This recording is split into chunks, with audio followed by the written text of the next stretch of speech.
Among the folk tales of India, there is a story that Aristotle, one of the great Greek philosophers and men of wisdom like Socrates, had instructed Alexander the Great to bring back with him from India, a country that was well known for its spiritual masters, a copy of the Srimad Bhagavad Gita as the guru-like embodiment of the spiritual knowledge of these accomplished sages. The essential concept of one single God as the ultimate reality taught in the Gita has been propagated in different languages at different times around the world by such great masters as Moses, Jesus, and numerous Sufi saints also. Due to language and cultural differences, it can appear that the teachings of these great masters are differentiated. But indeed, their essence is identical to the wisdom conveyed by Krishna to Arjun in the Gita. As such, the Gita is indisputably a spiritual textbook for the entire human race. By presenting the essence of Yatharth Geeta, Swami Adgadanandji has made an invaluable contribution to all of mankind.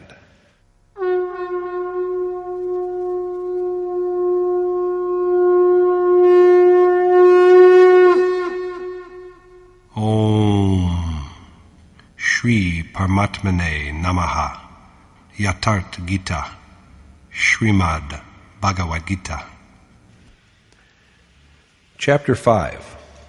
The Supreme God, Enjoyer of Yagya.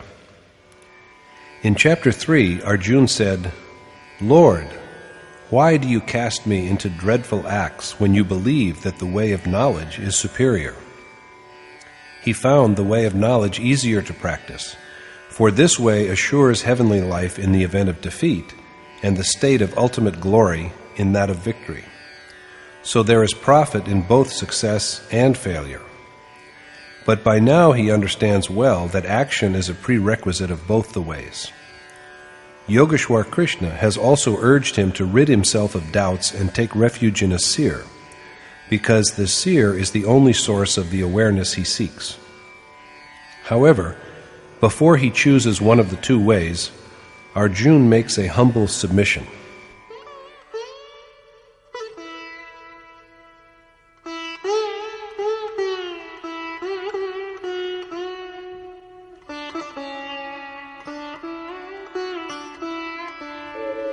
Sannyasam karmanam Krishna punaryogam cha shamsasi yachreya etayorekam tanme bruhi sunishchitam.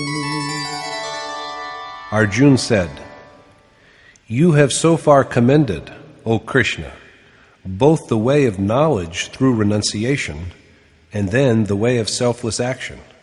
So now tell me, which one of the two is decidedly more propitious?" Krishna has extolled action by the way of knowledge through renunciation, and then he has spoken approvingly of action done with a selfless attitude. So Arjun now wishes to be enlightened on the specific way which in Krishna's well-considered view is more conducive to his well-being.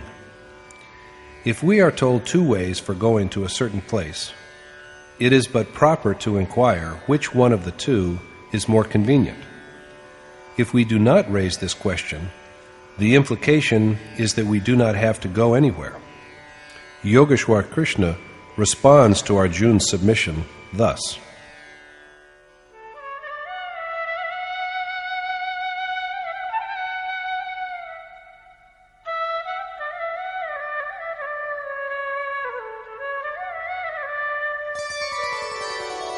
Sannyasah karmayogascha nishreyasakaravubhav tayostu karma sannyasat karmayogo vishishyate. The Lord said, "Both renunciation and selfless action achieve salvation, but of the two, the way of selfless action is the better, because it is easier to practice. If both the ways are equally effective in bringing about the final absolution, why is the way of selfless action described as superior?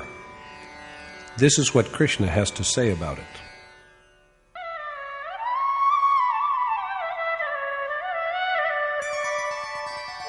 Gyeyah sanitya sannyasi yo na dveshti na kankshati nirdvandvo hi mahabaho sukham bandhat pramuchyate.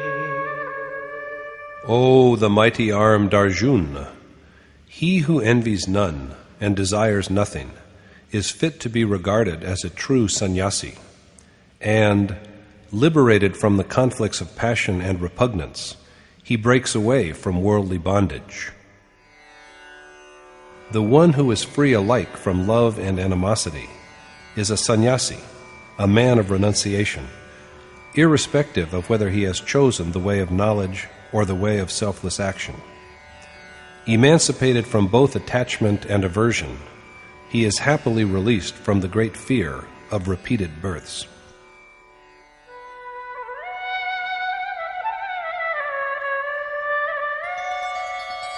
Sankhya yoga prithag bala pravadanti na pandita ekamapyasthita samyag ubhayor vindate phalam. It is the ignorant rather than men of wisdom who make a distinction between the way of knowledge and the way of action. For he who dwells well in any one of the two attains to God. Only they who know but inadequately of spiritual life find the two ways divergent, because the final outcome of both is the same, namely, attainment of God.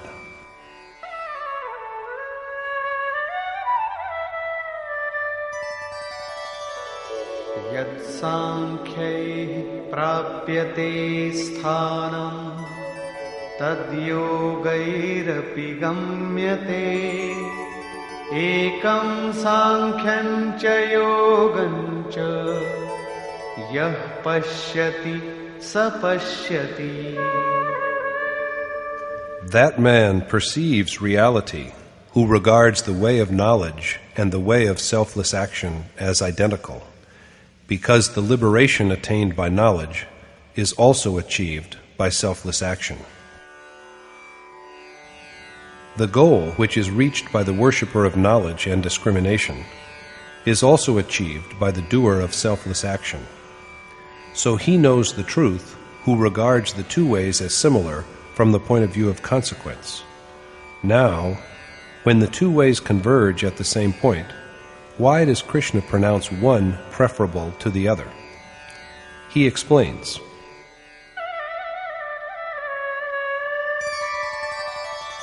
Sannyasastu mahabaho dukkhamaptumayo gatah yoga yukto munir brahma na chirenadhigacchati. But, O the mighty-armed Arjun, renunciation is well nigh impossible to achieve without selfless action, but the one whose mind is set on God is soon united with Him. The giving up of all that we have is most painful without selfless action. It is indeed impossible if selfless action has not been initiated at all. Therefore, the sage who reflects on the identical God, and whose mind and senses are stilled, soon attains to that God by the performance of selfless action. It is but evident that selfless action has also to be practiced on the way of knowledge, because the requisite action for both the ways is the same. This is the act of Yagya, which precisely means worship.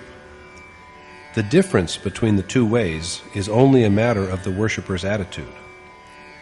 whereas one devotes himself to the deed after a thorough appraisal of his own ability and with self-dependence. The other, the doer of selfless action, engages in the task with total reliance upon the adored God.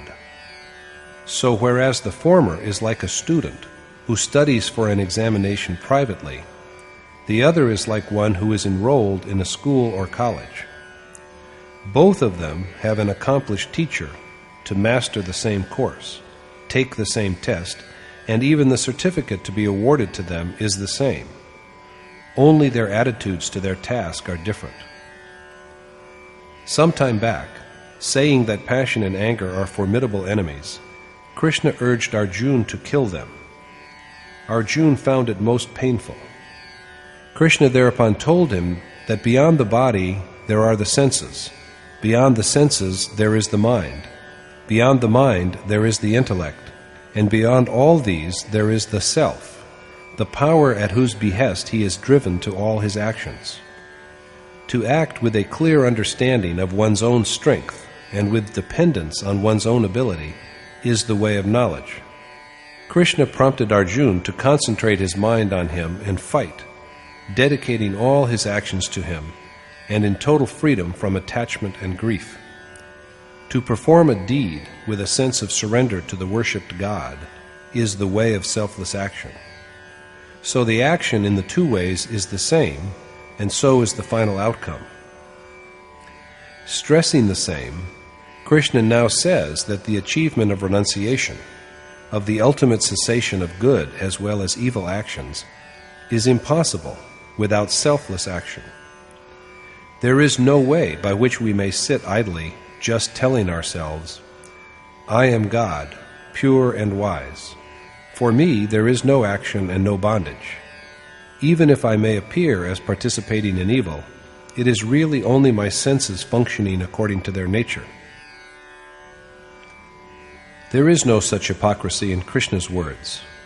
Even he, the Yogeshwar, cannot, without the required action, bestow the ultimate state upon a beloved friend like Arjun. If he were able to do this, there would be no need for the Gita. Action has to be accomplished. The stage of renunciation can be achieved only through action, and the one who does it soon realizes God. Krishna now speaks about the characteristic marks of the man who is blessed with selfless action.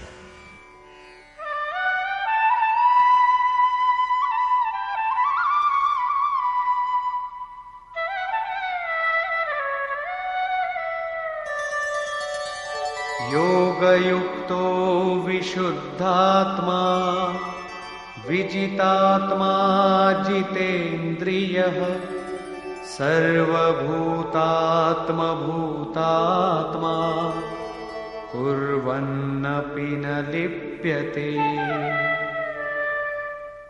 The doer, who is in perfect control of his body through a conquest of his senses, pure at heart, and single-mindedly devoted to the God of all beings, is untainted by action, even though he is engaged in it. That man is possessed of yoga, of selfless action, who has conquered the body, whose senses are subdued, whose thoughts and feelings are spotlessly clean, and who has realized his identity with God, the Spirit of all beings. He remains unblemished even though he is involved in action, because his deeds are aimed at garnering seeds of the highest good for those who lag behind. He is untainted because he dwells in the essence that is God, the fountainhead of the vitality of all beings. There is nothing for him hereafter for which he should quest. At the same time, there can be no attachment to what he has left behind, because they have all paled into insignificance. So he is not engulfed by his deeds. Thus we have here a picture of the ultimate stage of the worshipper who has achieved selfless action. Krishna explains again why this man, blessed with yoga, remains unattached to action.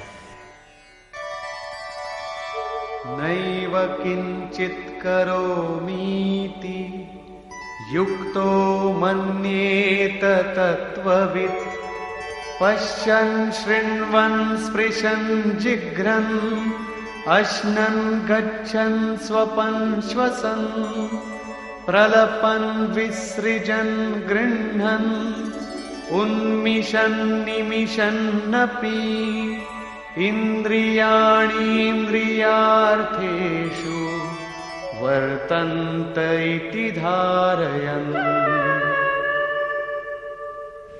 The man who perceives in whatever he is doing, whether hearing, touching, smelling, eating, walking, sleeping, breathing, giving up or seizing, and opening or closing his eyes, that only his senses are acting according to their properties, and that he himself is a non-doer, is indeed the one with true knowledge.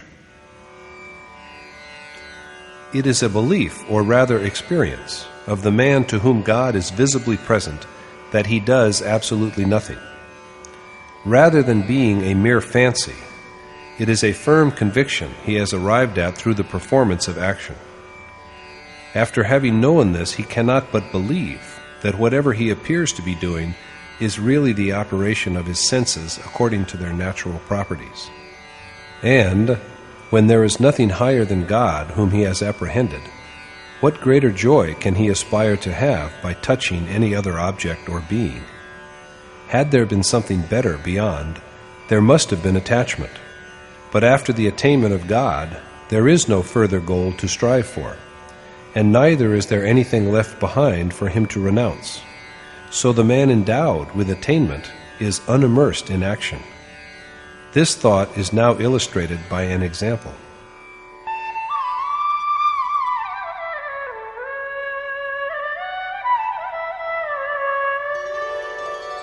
Brahmanyadhaya karmani sangam tyaktva karoti yah lipyate na sapapena padmapatramivambhasa. The man who acts, dedicating all his actions to God and abandoning all attachment, is untouched by sin as a lotus leaf is untouched by water. The lotus grows in mud, but its leaf floats above the water. Ripples pass over it night and day, but if you look at the leaf, it is always dry. Not a drop of water clings to it. So the lotus growing in mud and water is yet unsullied by them. Just so, the man, all of whose actions are merged into God, this dissolution occurs only with perception and not before, and who acts with total detachment because there is nothing beyond to be desired, he is unaffected by action. And yet he is busy with the performance of action for the guidance and good of the ones who are behind him. This is the point that is stressed in the following verse.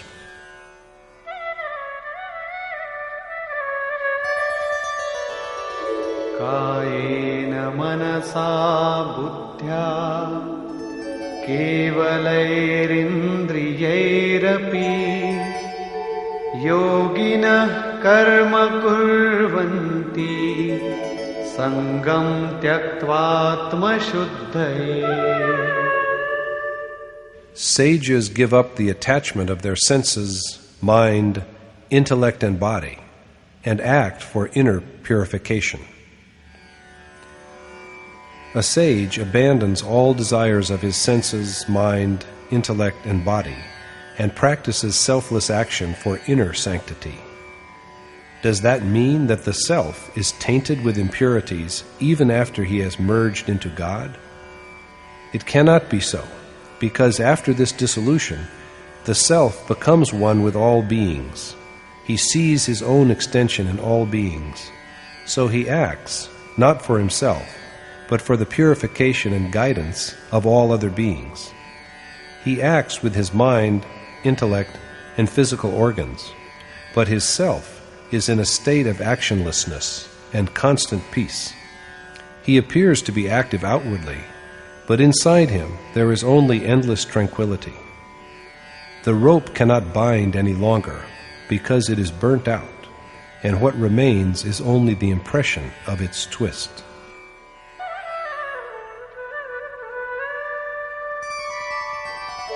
Yuktah karma phalam tyaktva shantimapnoti naishtikim ayuktah kamakarena phade sakto nibadhyate. The sage who sacrifices the fruits of his action to God attains to his state of sublime repose. But the man who desires rewards of action is chained by desire. The man who is blessed with the final outcome of selfless action and who dwells in God, the root of all beings, and who has forsaken desire for the fruits of action because the God who was the goal of his action is no longer distant from him. Such a man achieves the state of sublime peace, beyond which there is no greater peace, and beyond which he will never again know restlessness. But the wayfarer, who is still on his way and still attached, he has to be attached because the fruit of his action, God, is still unattained. Attached to the consequence of his action, he is fettered by it.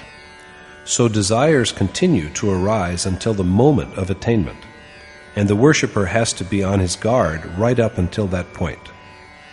My most revered teacher, Maharaji, used to say, "Mark me, Maya prevails if we are even in the least removed from God, and He is removed from us.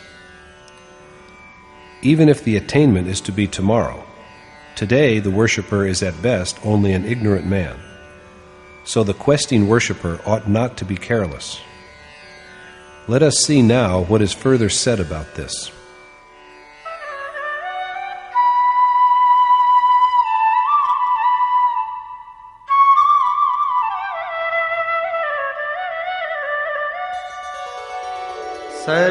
सर्वकर्माणि मनसा सन्न्यस्यास्ते सुखं वशी नवद्वारे पुरे देहि नैव कुर्वन्न कारयन्.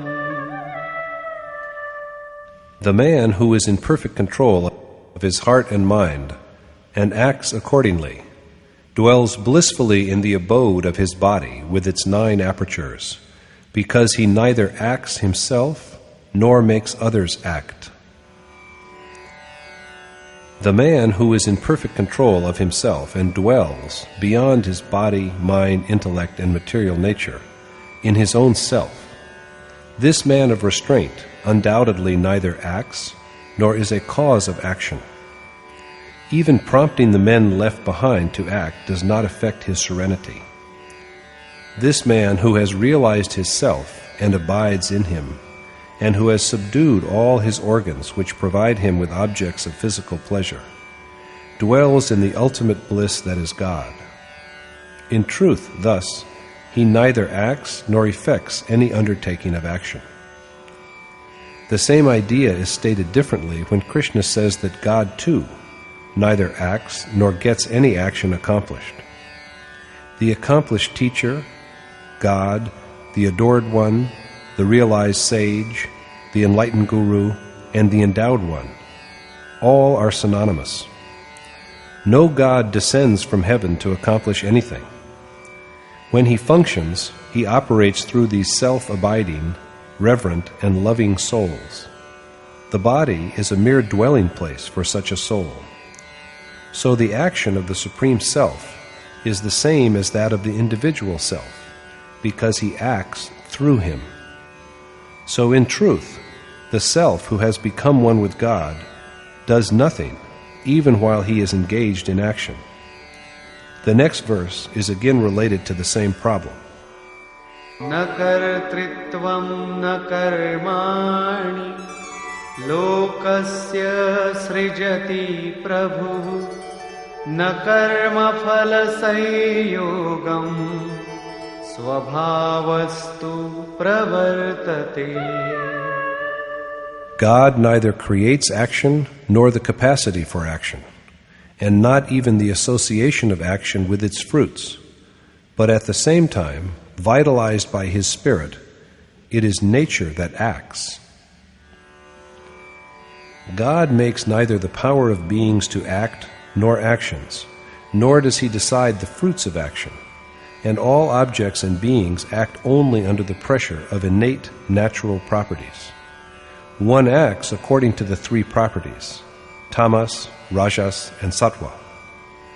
Nature is vast, but it affects a man only to the extent to which his natural disposition is virtuous or vitiated, divine or devilish.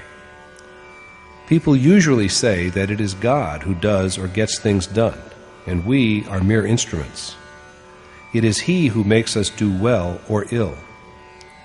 But Krishna maintains that God neither acts nor prompts action, and that He also does not produce favorable or unfavorable circumstances.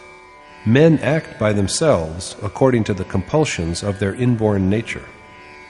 They are impelled to act by the inevitability of their inherent traits. It is not God who acts. Then why do people say that everything is done by God? Krishna dwells upon the problem.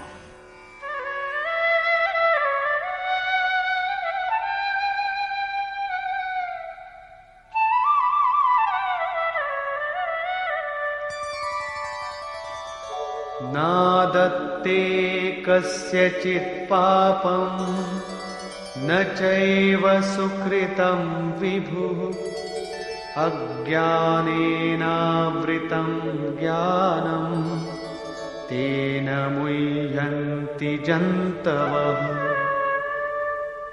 The all-pervading God, the Glorious One, accepts neither men's sinful acts nor attachment, because their knowledge is enveloped by ignorance, maya.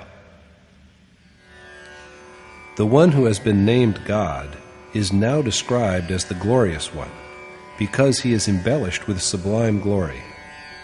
That God, all-powerful and radiant, accepts neither our sins nor our righteous actions. But people yet say that he does everything, because their knowledge is clouded with ignorance. As yet the men who speak so are only mortal beings enclosed within bodies. Subject to delusion, they can say anything. So Krishna now elucidates the function of knowledge. Jnanena tu tadajnanam yesham nashitamatmanah tesham adityavajjnanam prakashayati tatparam. But the knowledge of one whose ignorance has been dispelled by self-perception shines like the sun and renders God brilliantly visible. The mind, whose darkness has been pierced through by knowledge of the self, and which has thus acquired true wisdom, is lit up as if with the light of the sun, and God is clearly manifested to it. This does not by any means imply that God is some kind of darkness, for He is truly the source of all light. He is the fountain of all light, but His light, it appears, is not for us, because it is not seen by us. When darkness is swept away by perception of the self, like the sun, the resulting knowledge absorbs His brightness within itself. After this, there is no longer any darkness. Here is what Krishna has to say about the nature of this knowledge.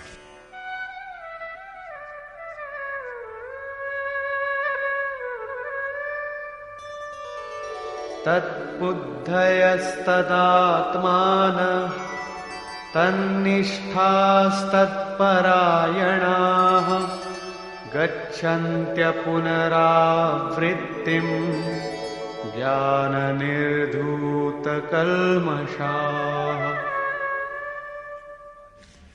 Those men attain salvation, after which there is no next birth, whose mind and intellect are free from delusion, who dwell with a single mind in God and put themselves at His mercy, and who are freed from all sin by knowledge.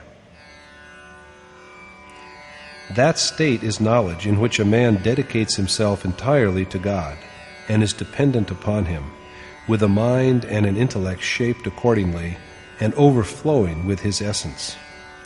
Knowledge is not garrulousness or being argumentative.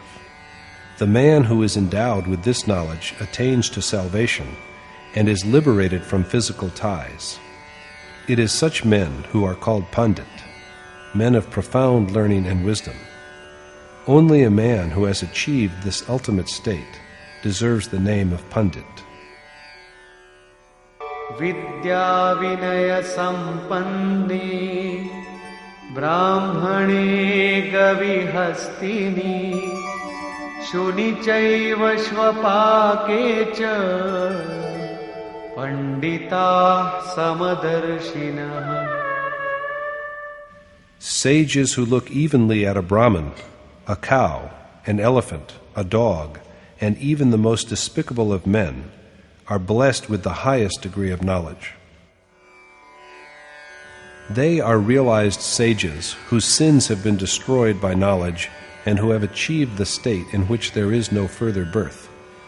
And such men regard all creatures impartially, making no distinction between a discerning Brahman and an outcast, or between a dog and an elephant. In their eyes, there is neither any special merit in the wise and learned Brahman, nor any special demerit in the ostracized man. For him, neither is a cow holy nor a dog unholy. He does not find any special greatness about a massive elephant.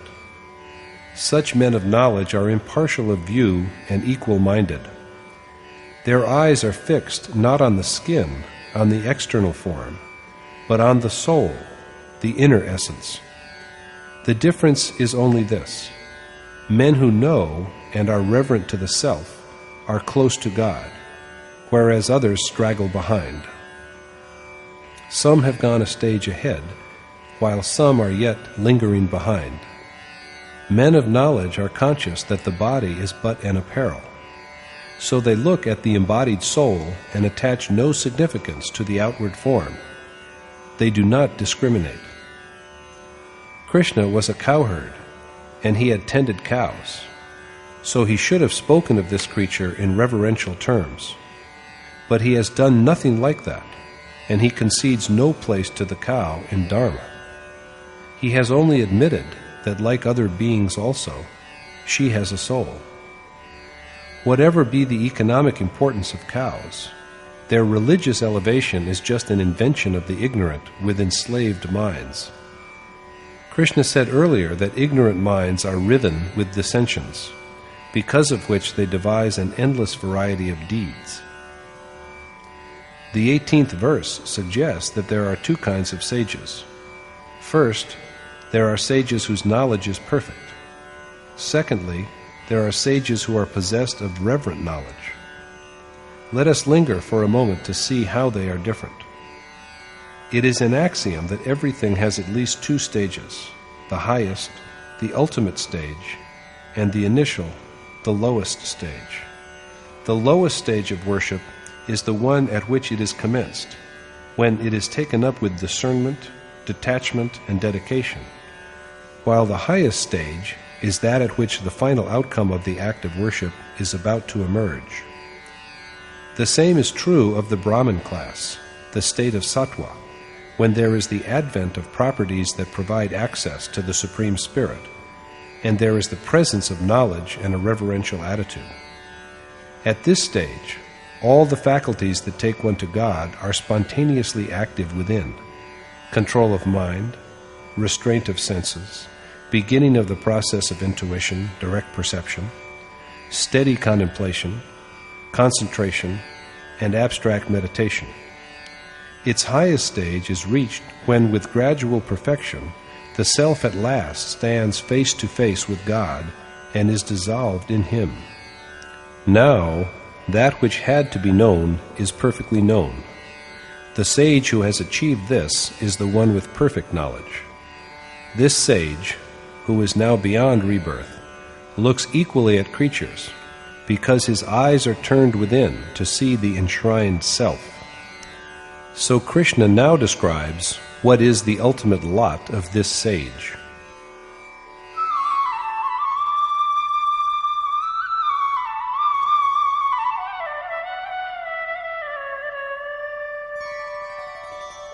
इहैव तैर्जितः सर्गो येषां साम्ये स्थितं मनः निर्दोषं हि समं ब्रह्म तस्माद् ब्रह्मणि ते स्थिताः.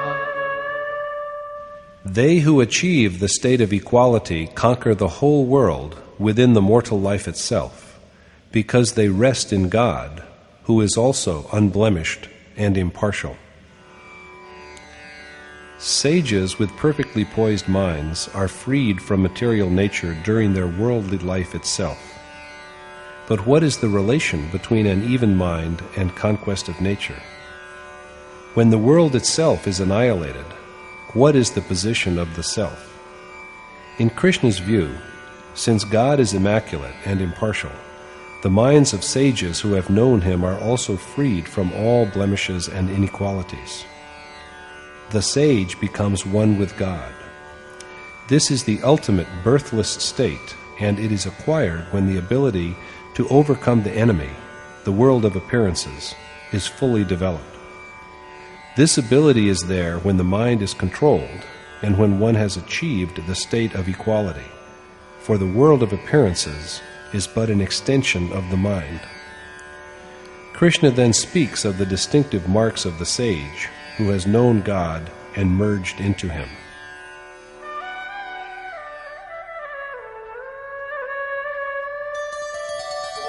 न प्रहिष्येत् प्रियं प्राप्य नो द्विजेत् प्राप्य चाप्रियम् स्थिरबुद्धिरसम्मूढो ब्रह्मविद् ब्रह्मणि स्थितः.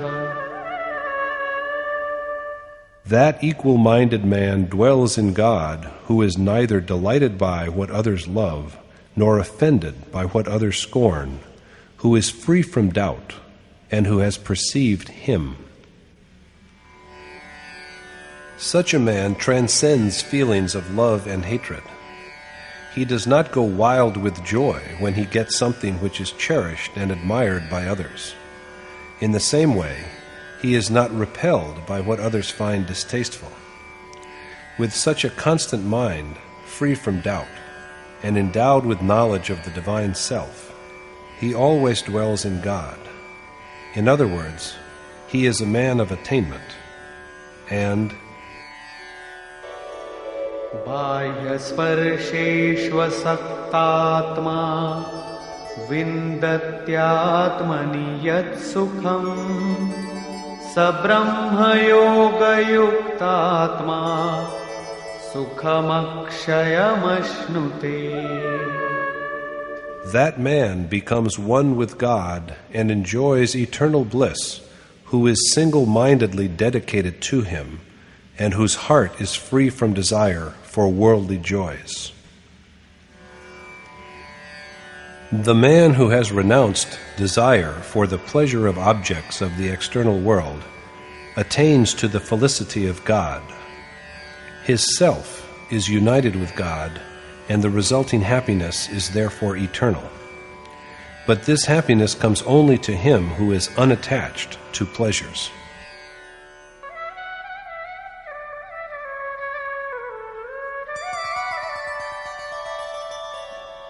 ये हि संस्पर्शजा भोगा दुःखयोनय एव ते आद्यन्तवन्तः कौन्तेय न तेषु रमते बुधः.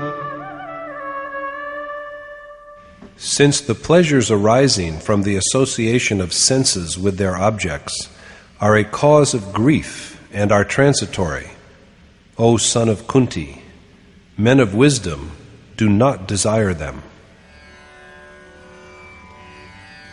Not only the skin, but all senses feel the sensation of touch, of contact. Seeing is the touch of the eye, as hearing is the touch of the ear.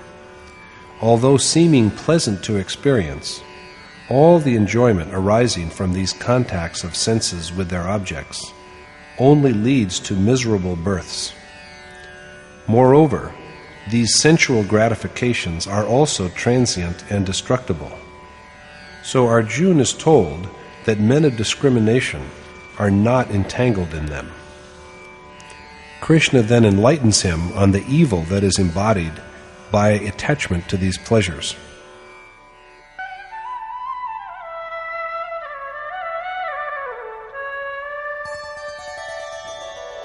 Shaknoti haivaya sodhum praksharira vimokshana kamakrodhodbhavam vegam sayukta sasukhi naraha. That man in this world is a true and blessed yogi who, even before the death of his mortal body, acquires the ability to withstand the onslaughts of passion and anger and conquers them forever. He is the real man, Nara, meaning Na and Raman, one who is not given to physical dalliance. Even while he is living in the mortal body, he is capable of facing the fierce urges of passion and anger and of destroying them. He has achieved selfless action in the world, and he is happy. He has won the happiness of identity with God, in which there is no grief.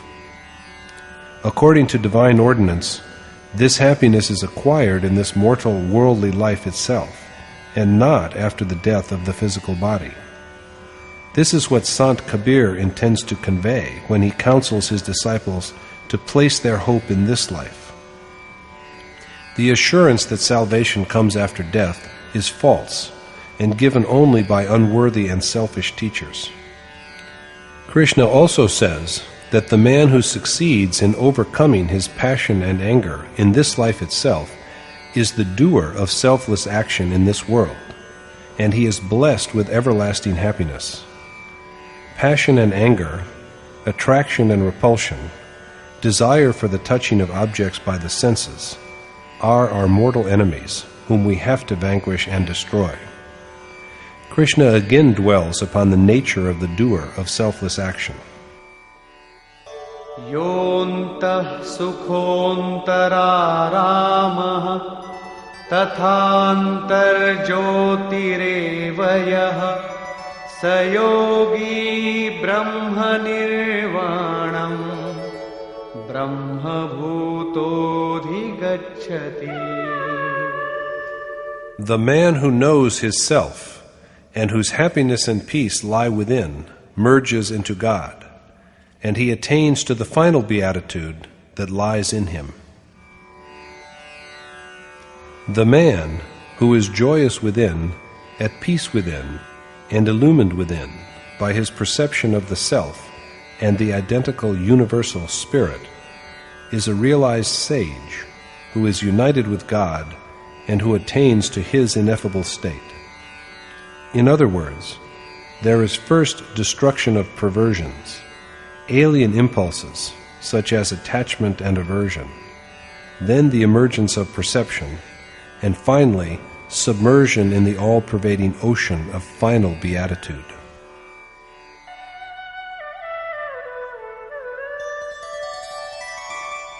Labhante brahma nirvanam rishayah kshina kalmashah chinnadvaidhayatatmanah sarvabhutahite ratah.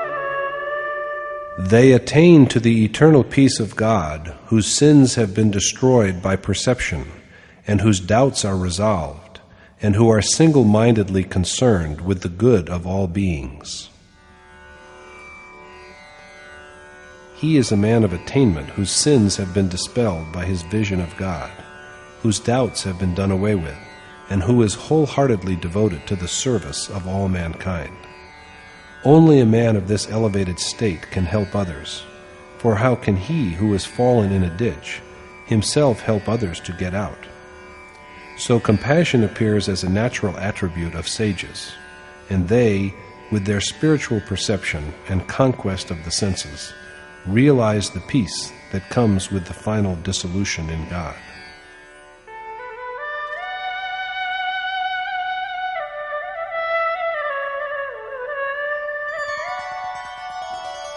कामक्रोधवियुक्तानां यतीनां यतचेतसाम् अभितो ब्रह्मनिर्वाणं वर्तते विदितात्मनाम्.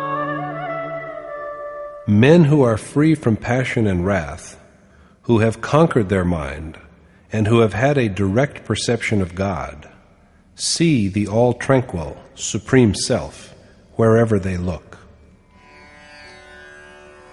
Krishna thus repeatedly stresses the distinctive features of the character and life of doers of selfless action in order to motivate and encourage Arjun and, through him, all his other disciples. The question is now almost resolved. To conclude his argument, however, Krishna reverts to the necessity of contemplating the incoming and outgoing breath for the realization of this sage's state. In chapter 4, he told us of offering pran to apan, of sacrificing apan to pran, and of the regulation of both the life winds while giving his account of the process of Yagya. The same subject is taken up again at the end of the present chapter.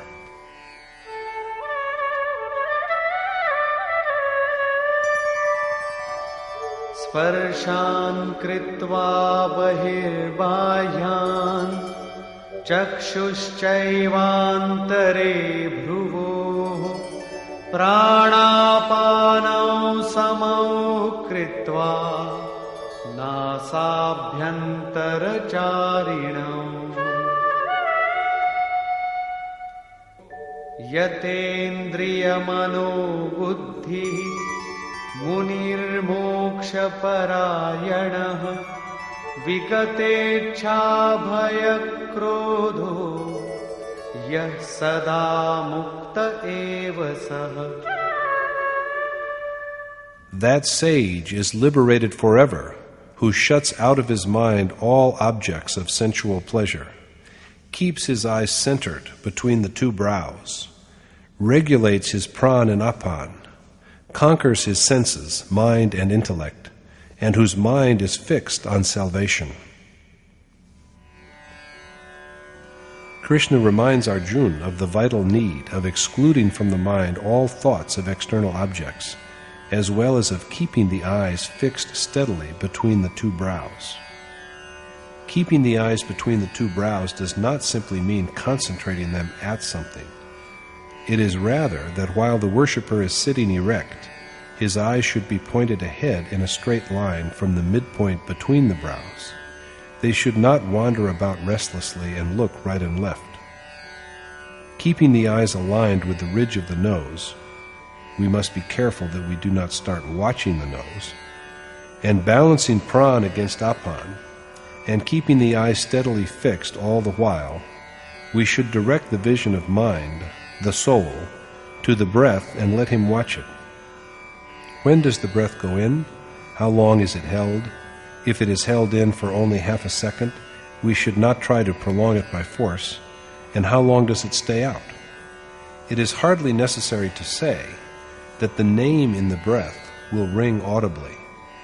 Thus, when the vision of mind learns to concentrate steadily on the inhaled and exhaled breath, breathing will gradually become constant, firm, and balanced. There will be then neither generation of inner desires nor assaults on the mind and heart by desires from external sources. Thoughts of external pleasure have already been shut out. Now there will not even arise inner desires. Contemplation then stands steady and straight, like a stream of oil. A stream of oil does not descend like water, drop by drop. It comes down in a constant, unbroken line. Similar to this is the motion of the breath of a sage of attainment. So the man who has balanced his pran and apan, conquered his senses, mind and intellect, freed himself from desire and fear and anger, perfected contemplative discipline, and taken refuge in salvation, is ever liberated. Krishna finally discourses upon where this sage goes after liberation and what he achieves.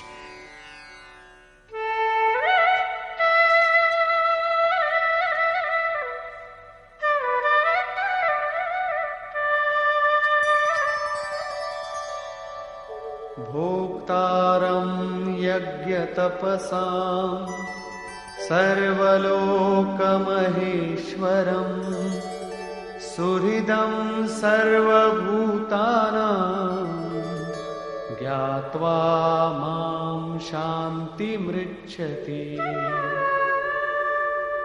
Knowing the truth that it is I who enjoy the offerings of Yagya and penances, that I am God of all the worlds, and that I am the selfless benefactor of all beings, he attains to final tranquility.